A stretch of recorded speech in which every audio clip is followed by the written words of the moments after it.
Terence Crawford, he's back in the ring.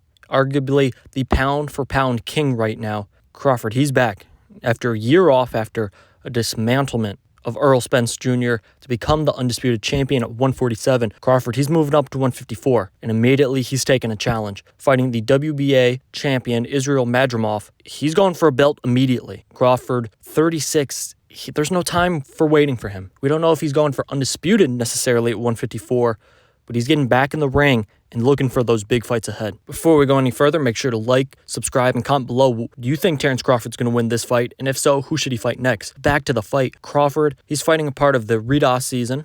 The money from Saudi Arabia, Turki Al-Sheikh, is pouring in, and he's signed to become an ambassador for Turki Al-Sheikh, and everything he's doing is the card is actually going to be in Los Angeles. I believe this might be the first card put on by the Saudis, by Turki Al-Sheikh, to not be held in Saudi Arabia. This will be held in the United States. It's going to be a massive card. Isaac Cruz, Pitbull Cruz is on it. Jared Anderson, many others are on it. It's going to be a huge card in Los Angeles, headlined by Crawford versus Madrimov. A fight in which it's going to be good to see Terence Crawford back in the ring. Like I mentioned, just over a year ago was when he fought Errol Spence Jr., got the TKO, and just an absolute masterclass to solidify him as one of the greats. And now he does what a great does, goes up to another division, takes on a challenge. Madrimov, undefeated, young fighter. It's going to be interesting to see how he goes at Crawford here. Crawford, I mean, if you try and say you found something he's bad at, try and poke holes in his game, I can't. I personally can't find really anything that Terence Crawford is bad at. Of course, every fight there's going to be something afterwards you look back and say, hey, he could have done this better, he could have done that better. I mean, looking at the Spence fight, I couldn't tell you anything Terence Crawford could have done better. Really, Crawford is one of those fighters, he seems once in a generation, and it's been a shame so far in his career as he's reaching the latter end of it. We haven't seen him more, but he's showing people now on a mainstream level he has been this good for this long. Madrimov, I think with his youth, he could pose at the beginning of the fight a little bit of an issue for Crawford because, again, Crawford's been off a year. Ring rust is legit. We know we've seen it throughout time with different fighters. They get back in the ring, yeah, sparring, working out. It's not the same as being in the ring under those lights. But for Crawford, those first few rounds, I think Madrimov might try and pressure him a little, or he might stay his distance, wary of Crawford's strength. That's really what I'm interested to see if Madrimov from the jump is like, okay, I don't care about this guy's resume. I don't care about his accomplishments. I'm going to try and fight my fight, get on the inside, show some power. Or if he's going to be like, oh, I'm fighting Terence Crawford, pound for pound king. Let me make sure I don't allow him to just pick me apart and tear me apart. And I think if he does that, the latter, it could be a problem. Because I think if you're going to try and you're not going to knock Terence Crawford out in the first few rounds, but if you want to score some rounds and maybe make Terence Crawford start thinking, you got to jump on him early in the first few rounds because Crawford, in his career, he's taken some of those early rounds off. Now, I wouldn't say off, but he's downloaded data. And I think with this, he might be doing the same and just getting back in the ring, shake that ring rust off, feel out, okay, this is how it is. This is what Madrimov is doing. I think those are the rounds for Madrimov to really try and jump on Crawford. After the fourth round, I think this is Crawford's fight. I really think this is going to be a domination from Terence Crawford. My prediction is 9th or 10th round stoppage.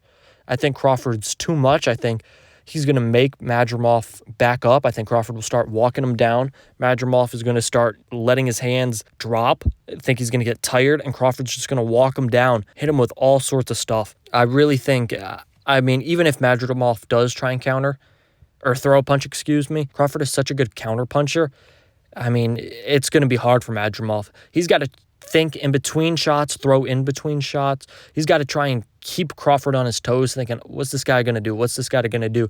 Keep Crawford thinking and not throwing. For Madrimov, his best defense might be his offense. Just throw as many punches so Terence Crawford can't throw any punches. But then again, like I mentioned, Crawford's such a good counter puncher, and with his power, it could really only take one. Madrimov, for him, he has to hope Crawford at 154 isn't like Crawford at 147. You look at it, not a single person Crawford fought at 147 went the distance with him. Crawford knocked them all out. So Crawford, his speed, his power, and crazy to say his speed at 36, his speed has not declined. He still has tremendous speed. His counter punching, I think Crawford, like everybody else, I'm not the only person that thinks this. The world thinks this. Crawford's the complete package when it comes to boxing. For Madrimov, he's got to try and get onto him early and make him think, make him reluctant, and hope that continues throughout the fight.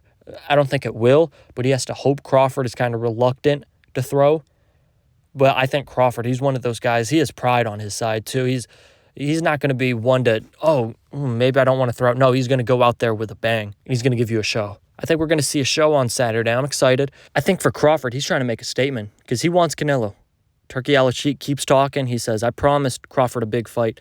The big fight for Crawford is Canelo Alvarez. While me and a lot of boxing fans would like to see Boots Ennis for Crawford, at this point, 36, it's Canelo. Crawford says, I'll go to 168 to fight him. Canelo says, the money's got to be right. I think this fight is eventually going to happen, which is crazy. 6 months ago, I did not think that was the case.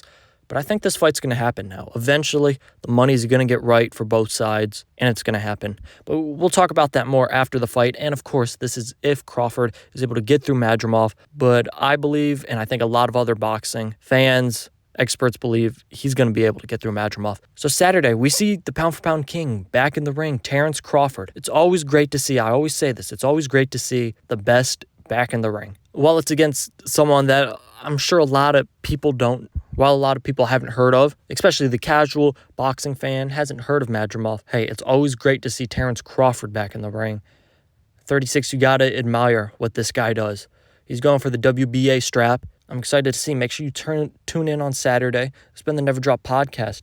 Make sure you like, subscribe, comment below. Who do you want to see Crawford fight after this fight? Let me know. That's all I got for you today. Peace. I'm out.